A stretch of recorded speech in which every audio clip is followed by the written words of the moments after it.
Hey, this is Drew.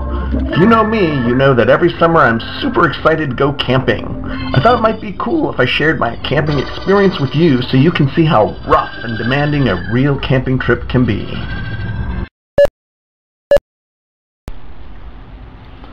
Standing in our parking area, we take a quick look at some of the campsite in general.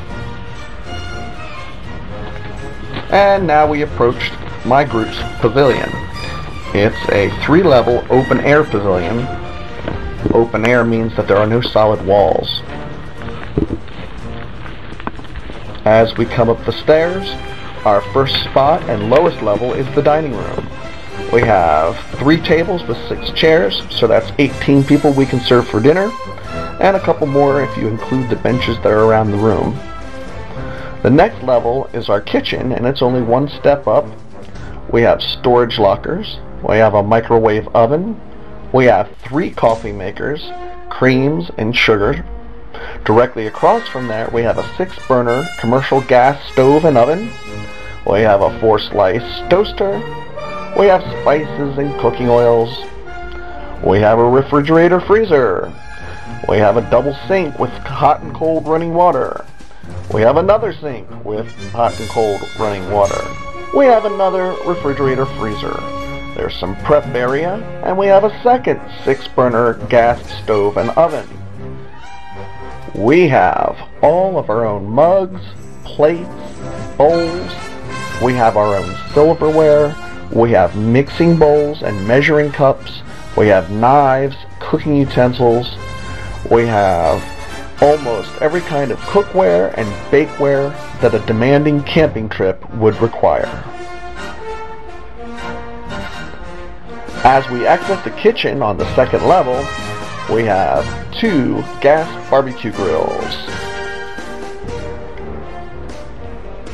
Turning around, we climb the steps to the 3rd level, which is our lounge. The lounge is covered by a clear corrugated ceiling on 1/2 to let the sun shine through. And if you look down the path here, you'll see our outhouse. The lounge is pretty stark right now in the beginning of the season when this footage was taken, but we have this area to sort of chill out in, and we have 2 sinks and mirrors so we can brush our teeth and get ready for the various parties that are popping up in other areas of the campground. Back in the dining room, we have a gas heater for cold mornings, and for movie nights, we have a convenient commercial film screen. Way over there is where I'm going to put my tent.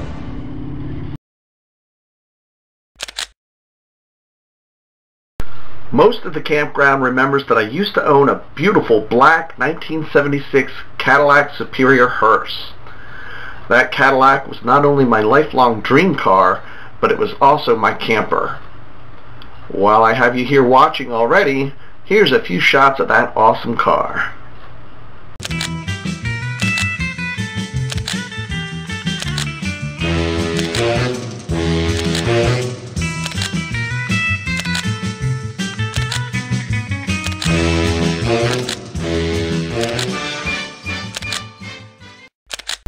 Although the hearse made a great campy camper, I later had to trade it towards my current car. It was just too expensive for me to properly take care of it. So that means I'd have to return to tent camping. But how could I go from Cadillac style to a simple tent?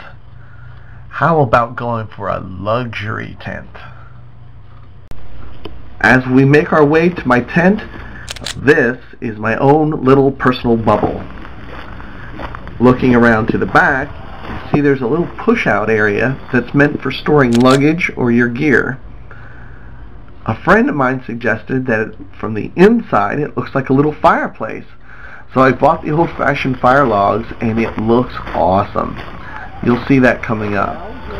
Passing by the front, you can see the Oriental rug. What camping trip would be complete without one?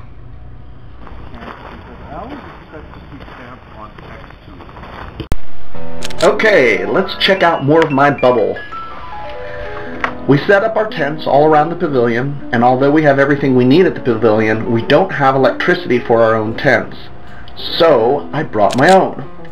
Just inside the door and to the right, there's a box table And in the bottom of that box is a deep cycle marine battery. It's very similar to a car battery. Then above that there's a power inverter, and above that there's the tabletop that you see with the lamp on it. The system gives me 120 volts AC and up to about 800 watts of power. I generally only use about 150 watts power, I think is all I'm using. In this next shot you can see I have a queen size bed and a 4-light crystal candelabra next to the bed. And again, what camping trip would be complete without a crystal candelabra? It only uses 28 watts and it's awesome for mood lighting.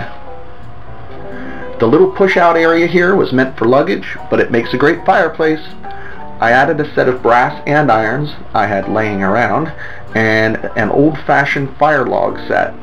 The fireplace only uses 25 watts of power, and it's a must for entertaining guests. You can barely see it, but there's also a small radio there next to the bed that hooks up to my MP3 player for ambient music. Here's a shot of the fireplace in the daytime. Well, actually that's in the morning when the sun is shining onto the side of the tent. Across from the bed is where I store my food containers and my coolers, and they're all covered up, and actually my luggage too, and they all get covered up by a black sheet, which makes everything look really tidy. And on top of that there's a small black lamp. It uses 60 watts. It's the brightest lamp in the tent. And you've already seen the Oriental rug.